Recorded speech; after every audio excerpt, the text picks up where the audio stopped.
Hi ಎಲ್ಲರಿಗೂ ನಮಸ್ಕಾರ. Welcome to my channel. ನಾನು ಸವಿತಾ. ಈ ವಿಡಿಯೋದಲ್ಲಿ ಇವತ್ತು ನಮ್ಮ ಮನೆಯಲ್ಲಿ ಶಿವರಾತ್ರಿ ಹಬ್ಬನ ಹೇಗೆ ಆಚರಿಸಿದ್ವಿ ಅನ್ನೋದನ್ನು ಶೇರ್ ಮಾಡ್ಕೊತಿದ್ದೀನಿ. ತಪ್ಪದೆ ಎಲ್ಲರೂ ನೋಡಿ. ನಾನಿವತ್ತು ಬೆಳಗ್ಗೆ 5 ಗಂಟೆಗೆ ಎದ್ದು ಮನೆ ಮುಂದೆಲ್ಲ ಕ್ಲೀನ್ ಮಾಡಿಕೊಂಡು ರಂಗೋಲಿ ಹಾಕೋಕ್ಕೆ ಸ್ಟಾರ್ಟ್ ಮಾಡಿದ್ದೀನಿ. ನನ್ನ ಮಗಳಿಗೆ ಎಕ್ಸಾಮ್ ಸ್ಟಾರ್ಟ್ ಆಗಿರೋದ್ರಿಂದ ಅವಳು ಕೂಡ ಓದ್ಕೊಳ್ಳೋಕ್ಕೆ ನನ್ನ ಜೊತೆನೇ ಎದ್ಲು. ಈಗ ವಿಡಿಯೋ ಮಾಡ್ತಿರೋದು ನನ್ನ ಮಗಳೇ. ಈ ಹಬ್ಬನ ನಾವು ಸಿಂಪಲ್ಲಾಗೆ ಮಾಡಿದ್ದೀವಿ. ಹಳ್ಳಿಲಾದರೆ ತುಂಬ ಗ್ರ್ಯಾಂಡಾಗೆಲ್ಲ ಮಾಡ್ತಾರೆ. ಹಾಗೆಯೇ ಊರಲ್ಲಿ ನಮ್ಮ ಅಪ್ಪ ಅಮ್ಮ, ನನ್ನ ಹಸ್ಬೆಂಡ್ ಊರಲ್ಲಿ ನಮ್ಮ ಅತ್ತೆ ಮಾವ ಎಲ್ಲ ಈ ಹಬ್ಬದಲ್ಲಿ ಉಪವಾಸ ಇರ್ತಾರೆ.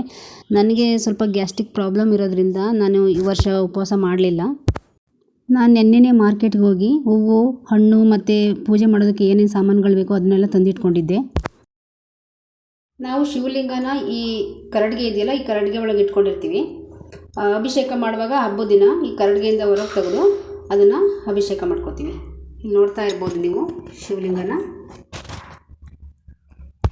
ಹಳ್ಳಿಯಲ್ಲಿ ಹೇಗಪ್ಪ ಅಂತಂದರೆ ರಾತ್ರಿಯೆಲ್ಲ ದೇವಸ್ಥಾನಕ್ಕೆ ಹೋಗಿ ಜಾಗರಣೆ ಮಾಡ್ತಾರೆ. ಭಜನೆ ಕೀರ್ತನೆ ಮಾಡುವುದರ ಮೂಲಕ ಜಾಗರಣೆ ಮಾಡ್ತಾರೆ. ಈವನ್ ನಾನು ಕೂಡ ಚಿಕ್ಕವಳಿದ್ದಾಗ ಜಾಗರಣೆ ಮಾಡಿದ್ದೀನಿ. ಈಗ ನಾನು ಪೂಜೆಗೆಲ್ಲ ರೆಡಿ ಮಾಡಿಕೊಂಡು ಪೂಜೆ ಸ್ಟಾರ್ಟ್ ಮಾಡ್ತಿದ್ದೀನಿ. ಶಿವಲಿಂಗ ಅಭಿಷೇಕ ಮಾಡೋದಕ್ಕೆ ಏನೇನು ಬೇಕು ಅಂತಂದರೆ ತುಪ್ಪ, ಇದು ಸಕ್ಕರೆ, ಮೊಸರು, ಹಾಲು, ಹಾಗೆ ಜೇನುತುಪ್ಪ ತಗೊಂಡಿದ್ದೀನಿ. ಹಾಗೆ ಎಕ್ಕದ ಹೂವು, ಬಿಲ್ಪತ್ರೆ, ಹಾಗೆ ಹೂವನ್ನ ಇಟ್ಕೊಂಡಿದ್ದೀನಿ. ಶಿವನಿಗೆ ಬಿಲ್ಪತ್ರೆ ಅಂದರೆ ತುಂಬ ಇಷ್ಟ. ಹಾಗೆ ಪತ್ರೆನ ನಾನು 3 ಎಲೆ ಬರೋ ಥರ ಕಟ್ ಮಾಡಿ ಇಟ್ಕೊಂಡಿದ್ದೀನಿ. ಬಿಲ್ಪತ್ರೆ ತುಂಬ ಶ್ರೇಷ್ಠ ಶಿವನಿಗೆ.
ಈಗ ತಾನೇ ಪೂಜೆ ಮುಗೀತು.